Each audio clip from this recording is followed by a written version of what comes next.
Well, hello there all you absolutely magnificent people, and welcome back to another live stream of An Ecologist Plays, where we are back in Ark Survival Ascended. And as always, we are joined by the one, the only, my lovely wife, Nic the Beast, who is somewhere over there on her Argent Harvest. Hello, there everyone. we go. So, yeah, hope you are having a lovely week. We are, doing a bit of a Saturday stream for a change, because, well, we were going to go to Nic's family tomorrow, and we didn't want to rush back. It turns out, we're actually not going there tomorrow, but today we are streaming. So, no, haven't had a Saturday stream in a while. So I see President is here. Hello there, President. We are doing very well. Hope you are doing magnificent on that side as well. Here we go. So, before the stream started... Oh, look, here's our one wild RG still walking around, cruising on the beach here. So before the stream started, I did do a dino wipe for a change. I haven't done a dino wipe at all in this map in our playthrough, because, well, I'm hoping, fingers crossed, that we're going to have the Deinotherium, the big elephants, spawning. I've looked and I haven't found them. There is something else I would also really love to see in the game here, and that is the cat that has been added to the game as well. Apparently, dear, they are really awesome. Shoulder pets. Oh, I want one. Yes. So the shoulder pets, the cats, what they will do is they do pest control. They scare away the giant ants, the Titanomyrma. They don't come close to you. The microraptors don't come close to you. The ichthyornis don't come close to you. The pegomastax don't come close to you. All those annoying little critters, they just stay away. So we're hoping to hopefully get a cat. Speaking of cats, hello there, Cinnamon. Oh, I thought you might have one there. No, but here is our cat. She is kind of a shoulder pet, but not for very long. You little one. You want some dindin? You want dindin? You should have actually looked up where to find otters in... They're all along the rivers. Very similar places to where we are going to look for the Deinotherium today as well, dear. So, okay. Yeah, so that's the other shoulder pet. I mean, if we get cats, it's going to be a toss-up for me between getting a cat and getting an otter. Yeah, what we're going to do though is we are going to just cruise along the major rivers. That's going to be this evening. We were planning initially last week. We did say that we were going to go along the into the Arctic biome, but then they dropped the cats, and then they, we thought, may as well go for that. May as well try to get Deinotherium as well. And since they are along the river courses and the otters are along the river courses as well, we may as well go for them. Fortunately, we do also have ichthyornis over here, the western bird. That's what the... No, fishbird. Sorry, fishbird. Yeah, Hesperornis is western bird. Fishbird. That's what the name means. Ichthyos being fish, ornis being bird. Okay, let me just get Cinnamon's food up again. She literally had one bite and then I was like, okay, that's done. Okay, bye-bye now. Off she went. Let's see. The president says we got a full spring spectrum today. 22 degrees by the day and -4 at night. Oh, jeez. No. Oh, thankfully we're not that cold. We're not that cold yet. Wow. Where is that again? That would be Hungary, hey? I forget where everyone lives. Yeah, so he's like relatively northern Europe. Not quite so Scandinavia. It's quite a big difference in almost like it would be like Oudtshoorn. Yes, very similar to Oudtshoorn, except they do get colder in winter than we get in Oudtshoorn. Like -4 was the coldest temperature I've officially ever experienced. At least the coldest temperature that I know what the temperature was when I experienced it. So yeah, -4 degrees. Oh, that is very cold. That is really very cold. I don't even know what a cat would look like. Is it like a tiny little thing? They are very tiny. They'd be walking along the beach or in the grassland biome. And the problem is if they are in the grassland, they're almost impossible to spot. So I'm hoping that we see one on the beach here. But really the things we are really after would be the Deinotherium. And we tame them with alcohol, which I have got 20 of on my Argentavis, and I'm really hoping for an otter, and both of those would be along the river courses here, I'm pretty sure. Otter definitely, but I'm pretty sure the Deinotherium would also get along the river here. I see President says yes, it's Hungary. I remembered correctly. Let's see. So the Deinotherium would be in herds. They're massive elephants, like, dear, imagine like giraffe size elephants. Jeez. More than a meter taller than the African bush elephant that we've got in South Africa. Imagine that. And they were about a ton heavier than the bush elephants as well. So no fence would keep them out. No, they were just like building. What building? you mean there's these ruins lying over here? These are not buildings. This is more swamp now. Yeah, but I think if we go through the swamp, we should be able to get some Deinotherium. Deinotherium, I mean, that's an awesome name as well. Dino referring to terrible, terrible in appearance. And therium is basically a mammalian beast, or just a beast. So it's a terrible beast. That is what Deinotherium means. And they're aggressive, right? The thing is, if they are in a herd, yes. If they are solitary, you can tame them. Ah. And the idea is you would plop down on the ground and then you'd keep your distance, wait for them to actually do behaviors. They do an ear flap, they do a trunk swing, and they do a head bobbing. And if they do that, if they've done all 3 of those behaviors, then you've got, I think, a 100% chance to actually tame it. By walking up to it with beer in your last slot in your hotbar, and then they drink the beer. And that tames them. I want to see what's here by the redwoods quickly. Yes, I agree. I'm just constantly pressing K to look around. So I'm not sure if you know that, dear, but if you press K, you keep your camera fixed and you just kind of scroll around, look around without turning the whole time.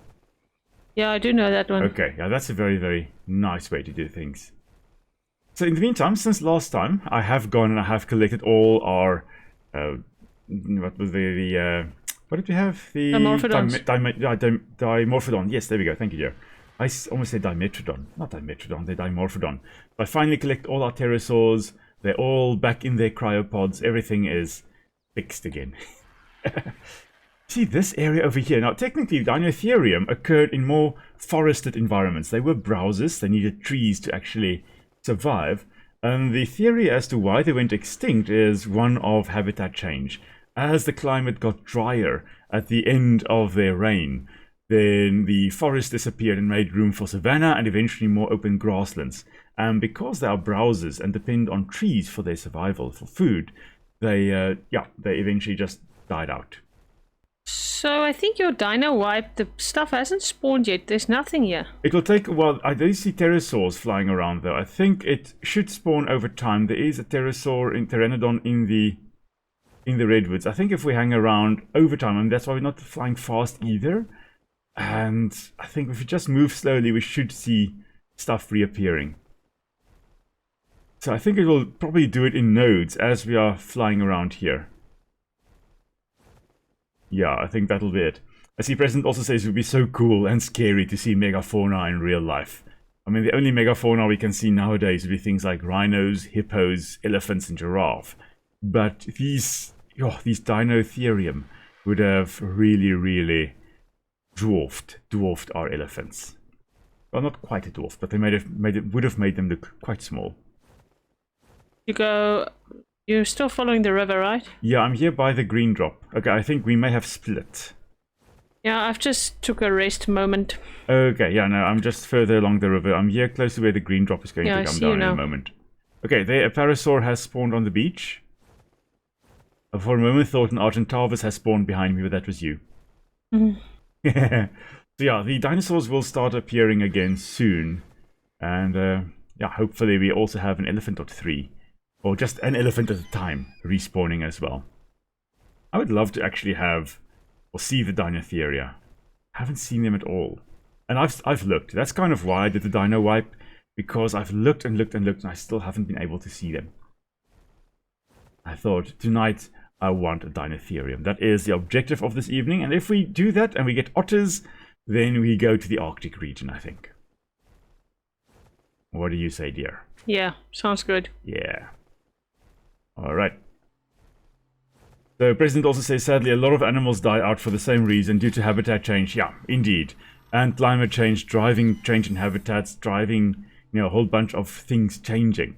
Like, it's natural. Change is natural, but the rate at which change is happening now is obscene. And I think the change is happening is kind of not natural. Yeah, it's indeed. More like state of emergency in a way. Yeah, indeed. There's what is that thing called? Baryonyx, I think. Oh, is it? Did we come closer is to it? where you Or are? Spino? Oh, that's a Spinosaurus. Oh. Yeah, level 10. Oh, shame. Okay, so there is a theory that the Deinotherium will actually spawn there where Spinos spawn. So it's one of their spawns. So, yeah. this could be the right spot to look for them. Yeah, we must just be a bit patient. Yes, and while we are waiting, we may as well take out the Spinosaurus. It's not only a gonna level take 10. long. No. I can actually just slap it with my fists. Shame. There's a raptor down there. Why does that raptor look so big? Oh, it's a alpha. Alpha. I almost dove into the water with my Argentavis here. There we go. It's dead. Okay, Alpha Raptor, you say?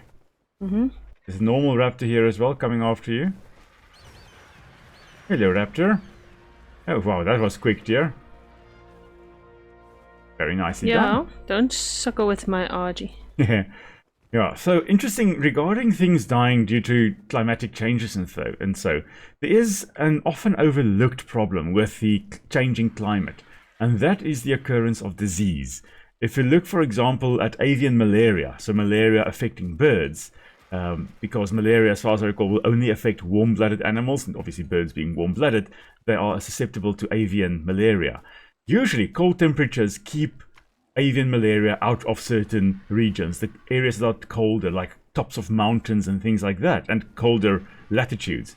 But due to climate change, the area within which the malaria-carrying mosquitoes can occur is changing. It's actually moving into areas where previously Malarian or avian malaria was not a problem. And species weren't adapted to or aren't adapted to the avian malaria, and those species are particularly susceptible to the changing climate and as a result the changing diseases that they may experience. That's scary. So similar to when Europeans arrived in the New World in South and Central America and North America as well and brought diseases to the indigenous people, so too, changing climate brings diseases to species that aren't adapted to it at all. It's really quite bad. Alright. Yeah, so unfortunately it does take a while for the dinos to spawn. I mean, I probably should have flown through this area earlier, just so we could actually get more things spawning, but they are coming in. Slowly but surely they are going to pop in. At least there's some nice views. Yes, at least it is beautiful, especially if I press K and look around. Would this be saltwater or freshwater? So this would most likely be brackish water. What we've had, if I could just double M over here, what we have is we've got the ocean, which is obviously salt water, although we as characters drink that when we go into that. And then the river we've been following, the first section would have been, or is an estuary. So this section just to the north of this island, this is part of the estuary. So as the tides come in, it brings in salt water, but we've got a river flowing down from this side. And actually, I think this may actually be slightly brackish, but mostly fresh water, actually. We're quite high up in the river. The marshes that we saw there, those were probably salt or brackish water because we had mangroves there, and they are adapted to brackish water. We've got mangroves in this area. There's also, I think, the swamps over here. We also have mangroves, so that'll also be brackish water. It's quite close to the coast. So saltish water, and then as we move higher up, the impact of marine water or ocean water pushing in is diminished, and you've got more fresh water flowing downstream and less salt water flowing upstream. So by this time, it may be very, very fresh and not salt water anymore. Okay. So this should be quite nice to drink. We're just going to plop down and perhaps take a sip while we are here, while we're waiting for things to spawn, Here we go. Yeah, our little character is doing his thing. I see you've got your Microraptor on your shoulder there. Yeah. Brilliant. Nice. I may as well have a shoulder pet. I forgot, I don't have a shoulder pet. Oh, look, there's a bear. Ah. Arctodus. The dire bear. And a Pteranodon. Yeah, things are spawning. Let's see, where are we? We are over here. Yeah, I think we carry along this river here. We may still see some. We go, and then when it's time that the river kind of dries out or whatever, yes, then we can turn around and come back. Yes, because by that time some of the creatures here hopefully would have spawned. Yeah, I'm just going to look in the jungle here, in the forested environment, whether we've got anything. I don't see any trees being pushed over. I don't see anything like that, so I'm guessing no Deinotheria here. Yeah, it doesn't look like it. Not yet, at least. We actually came across here last time. last week we came from the redwood forest, and we actually, I believe this is the cliff we came down. We just went further upstream and we went around. Oh yeah, I remember we went through the water. Yeah, this is definitely the area we were at. Yeah, so we didn't see Deinotherium then, and sadly thus far also no Deinotherium. But oh, the Deinotherium is a magnificent forgot that they elephant. take so long to respawn. Yeah, me too. I mean, as I said, we haven't done a dino destroy wild dinos at all in this game, in this playing session, or this playthrough. And even before that, I mean, in our previous games, we haven't really done the dino wipes. We've done it like once. Yeah. I think I did it a few times more. Okay, so there are some carbonomers over there that have spawned, some turtles. Okay, we're still flying, cruising, doing a bit of a river cruise. That's what we are doing. Okay. But I want to see the Deinotherium because I want to talk about it. And I want to ask you a question about it as well. Me? Yes. Because you'll notice something very, very strange about it. Its tusks, in particular. I'm excited. It had a bit of a longer neck than modern-day elephants. So it most likely could move its head a bit more than we as, or not we as modern elephants, than our modern elephants can do. And it had these weird tusks. Well, weird to our eyes, but compared to other proboscideans, or the group that contains the elephants, modern-day elephants and their relatives, yeah, there were some weird-ass tusks back in the day. How nice is this? Yeah, I see. May as well also plop down here with you. Have a look along this river. You know what this redwood bridge reminds me of? It reminds me of the Isle. Of course, there's this one spot on the map there that you also can run across this one log across the river, and it has very, very similar feels. It's pretty inside. Oh, is it? Let me come down and have a look as well. May as well have a look. Oh, yes. A little tunnel. We're walking through the redwood. So what's happened here, of course, the redwood, the massive redwood has fallen from the front of us back to where we came from, most likely because the redwood forest is up ahead here. And then over time, the dead wood inside, the hardwood, has actually rotted away. It may have actually started rotting when it was a standing tree, and when it toppled over, yeah, of course, the fungus that was growing in the hardwood was just already there, started breaking it down, hollowing it out, and now just the bark on the outside and the inner bark, the phloem and stuff like that, is still left here. That's a really cool. Really cool. Really, really cool. I love little random areas like that in a game. I would like to build here on the one side and have something else on the other side. Yes, I have a natural bridge across this chasm. Okay, so what I see up ahead is a Deinotherium, so some larger animals also spawning in this area. You know what I also want? I want us to tame a Quetzal. Oh, a Quetzalcoatlus. Yes, oh, that would be lovely. If we see a Quetzal, we've got to try and tame it. I also want to tame a Tapijara. What does it eat? Fish? It would, well, maybe meat, because Quetzalcoatlus most likely wasn't a fish eater. What is this down here? I don't see anything. I think it's a beaver. I think it's a beaver. But a fatter bottom. Yeah. Yeah, that'll be a beaver. It's a beaver. Oh, cool. I don't see it yet. Swimming like underneath me-ish. Think? Where is it now? Yeah. Yeah, by this rock sticking out. Oh, Where are you? Oh.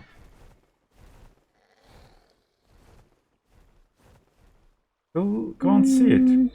I am... Oh, there we go. There it is. Yes, so... Right underneath me-ish. Around here. Yeah, there, right underneath me there is a beaver. Oh, that is cool. So this would be Castoroides. Castor being the genus, I believe, of the modern day two beaver species, the American and the European beaver. And then Castoroides meaning like the castor. There it is, actually walking along, and here it comes again. And ooh, that was close to me dropping off. I think there's a... Is this a brontosaurus? What's this thing here in the water? A brontosaurus is a big, long-necked creature. What's swimming here? Oh, I see. There is something there. I don't know. Let's have a look. Spine. No. That's Baryonyx. Baryonyx, yeah. Yeah, that'll be Baryonyx. My brain. my brain. Oh, don't worry, dear. Remember, I am the dino nerd between the two of us. I am just really, really Surprised that you remember all the names though. Yeah, I haven't known dinosaurs before I met you. Yeah. Now you've got to, if you date me or you are married to me, you are going to learn dinosaur names. That's a fact. Unfortunately, there he is. He's very close to where I am. I'm just going to fly off. I wanted to have a look at him and see what level he was, but I can't. But this beaver should have a beaver. There may be a somewhere. beaver dam, but not necessarily. I think Castoroides most likely also actually did build dams, or most likely would have built dams. Most likely also did occur along river systems, so it would have made sense that they would actually build dams. But, modern day beavers are really excellent dam builders. They hear the sound of running water, and they instinctively just want to go build a dam.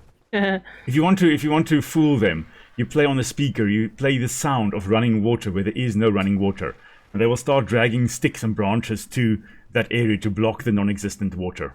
Shame. Yeah, or where they think they hear a river flowing, they're going to try and block that. It's amazing. And with that, they actually create a massive habitat, a wetland habitat for so many different species that rely on it. I do believe there's a, right above where you are going now, there should be a little explorer note. So let's see which note this is. Okay. Oh, any moment now. Did it open for you?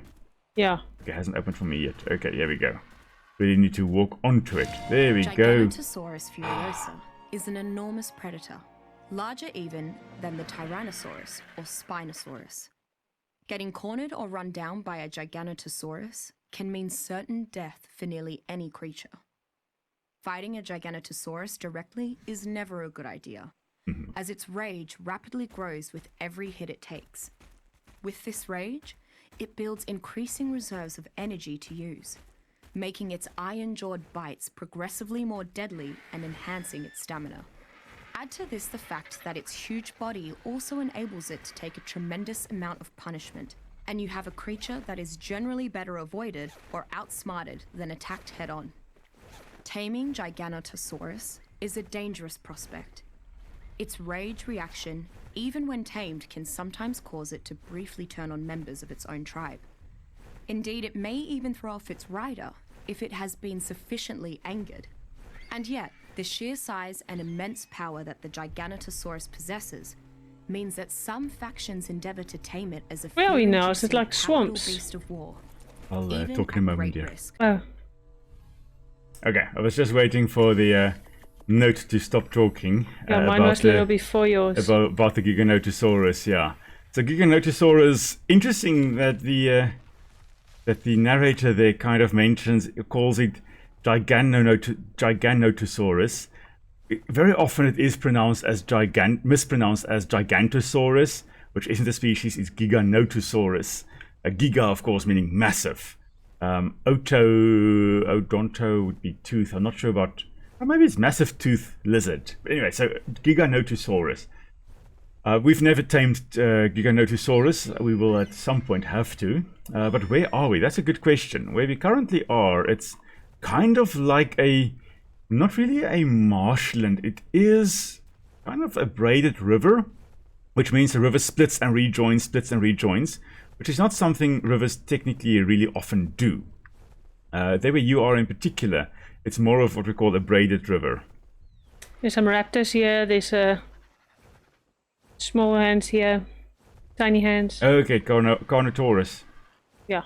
Okay, let's have a look here. Are you also like overheating, dear? Yes, that's Okay. why I am desperately looking for my otter. Okay, yeah, I'm also like overheating. President also asks, how would the salt levels affect animals living in or along the river? Would they have a high tolerance of the salt compared to a fully freshwater cousins? So if you're looking at the plants in particular, so we'll get back to the animals in a moment. If you're looking at plants, most plants cannot survive in an environment with salt at all. Eventually, some species are able to survive in like completely salt water. Salt marsh plants, for example, really good at surviving in potentially water or soils that are about 3 times as salty as the ocean. But they are really specialized. Most often what they will do, and that's what mangrove trees will also do, some of them will exclude salt at their root level so they don't take it in. Because if you take in too much salt, I mean, that's bad. That's bad for your health and for your cell function and stuff like that. So too high salt concentrations, bad. So what you'll have is the plants will exclude the salt at their roots very often, or they have a way of taking in the salt and then actually storing it in special salt storing crystals in the cells, which then, or in little parts of the cells, which will not, or so that allows them to store the salt without it impacting the actual cells that they have as a tissue. Animals, very often, if you're looking at fish, for example, many of them can only survive in a certain range of salinities. They're what we call stenohaline. Haline referring to salt, and steno referring to narrow. In other words, they can survive in a narrow... Just wait a sec, eh? Okay, narrow band of salinity. They can survive either in fresh water or in salt water. Others are what we call euryhaline, which means they can survive in a wide range of salinities. Are you cooling down, or what are you doing? Yeah. It's helping until I get out, then I'm hot again. Yeah. No, I'm just like, yeah, my health is still alright, so I'm just like, yeah, this is fine. It's annoying. It is annoying, the fact that we are overheating. I'm in my cloth clothes. I'm in my bra and my panty. Yeah, I did take off my armor and it still didn't help. I'm like, you know what, stuff it. I'm going to just wear my cloth armor now. Some of the cloth armor I've got in my pockets. But yeah, so some of these species are, as I've said, euryhaline. So they are able to survive in a wide range of salinities. Think of salmon, for example. And any fish actually that come into the estuary as well, they very often will be able to tolerate quite a wide range of salinities. And yeah, so they will have special adaptations. Bull sharks, for example, a good example of that, or Zambezi sharks, as we call them in South Africa, because they do occur in the ocean. I mean, that's where you naturally would find sharks, but they can also come into rivers. And in fact, there are even records of them from the Kruger National Park, which is a few hundred kilometers away from the nearest ocean. And it's the only place that I know of that you can, in South Africa at least, like the completely landlocked area, drive around and there goes a shark. Not that there are many records of them, but there are records of them in the Kruger National Park. It's like weird to think about it. But they would need special adaptations in order to survive there. And very often those adaptations require a lot of energy. So you've got to weigh up, like, is it going to be worth your time surviving in that area if you're going to spend so much energy and resources excluding the salt? I see Hans is here. Hello there, Hans. Hey, Hans. How's it going on your side? We are doing very, very well. We are just kind of cruising along looking for giant elephants. That is tonight's objective. We're looking for Deinotherium. Still no luck though. But I did do a dino wipe and we're just now, slowly but surely, waiting for everything to respawn. Oh, you see there's Carnivore Island here. Oh, wow. And there's a drop on Carnivore Island. Should we go have a look? Yeah, sure. Let's maybe, fingers crossed, we can get a baby Ceratosaurus for you as well, dear. And then we're going to carry on looking for all the rivers that we can possibly have a look at. Ah, there we go. Now I'm no longer overheating. Because we still need an otter for you. We need all those things. Hans says it's great to see us playing Ark. Oh yes, yeah, we've been playing Ark for a bit. It's a lot of fun. When it works, it is great. Yeah, let's see. The ocean... I think my ocean graphics are looking slightly different because I did tweak some settings. I wanted to actually make the water a little bit clearer to take an underwater screenshot. Yeah, I did. Oh, the blue drop has just disappeared. We're just too late. Okay, let's have a look and see if we can find a Ceratosaurus baby still. In any case for you, dear. Okay. So yeah, President, I hope that answers the question. I mean, some of them are able to survive. It's all about osmoregulation, which means the maintenance of a status quo, whether that be temperature or salinity or anything along those lines. And very often to maintain it in a changing environment, so fresh and salt and kind of in between, takes a lot of energy to do that. Oh, now I'm overheating again. Ah, here we go. We've got a yellow drop coming down. We don't Where's all the dinos? Nothing is here. Nothing is here yet, but the fact that we now have... now that we have got... Oh, there we go. There's a saber-toothed cat that has respawned. Now that we are in this area, now things will hopefully start popping up. Okay, we're just going to wait for the... On Pride Rock over here, that's where I'm going to wait for the drop. The Hans says they haven't been around for a while. Trump has put a tariff on them having free time. That sucks. Yeah, life gets busy, eh? Life gets so busy. Our life is going to get very busy in a month's time. I think we don't know how our life is going to change. We'll have to wait and see. That with all the taxes and stuff. Yeah, I know. Canada, I think, was also hit or is being hit by quite steep tariffs. Yeah, we've got like 30%. Oh, is it? Mm. You see, I didn't even know that. I'm just like, yeah, well, the outside world, I know it does affect me, but it also doesn't affect me. I just There's people with refuse to more. listen. I think it's like Vietnam or something's got like 45%. Oh, wow. Yeah, I can't remember all of them. Look at you. You know more about what's going on in the world than I do, dear. Yeah, I visited my mother. We watched the news. Oh, that's true. That'll do it.